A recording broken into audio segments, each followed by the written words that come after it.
সম্মানিত দর্শক এবং শ্রোতাবৃন্দ, আমি ডক্টর আবুল কাশেম মোহাম্মদ মাহবুবুল্লাহ যশোরী বাংলাদেশি সেবা পার্টির পক্ষ থেকে আপনাদের সকলকে জানাই আসসালামু আলাইকুম রহমতুল্লাহ। আপনাদের অনেকে যেমন আপনারা আপনাদের সন্তানদেরকে বলেন, আমিও ঠিক আমার মেয়েকে বলছি, তুমি কতটা অপদার্থ যে বাবার সম্পত্তি যা তোমাকে আদর করে তোমার বাবা তোমার নামে লিখে দিয়েছিল বিক্রি করে ফেললে।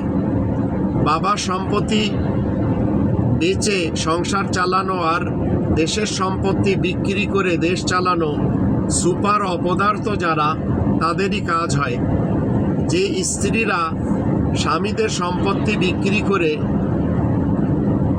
বাবার এলাকায় এসে বাড়ি করে, ওই স্ত্রীরা অপদার্থ হয় এবং রোগে ভুগতে থাকে।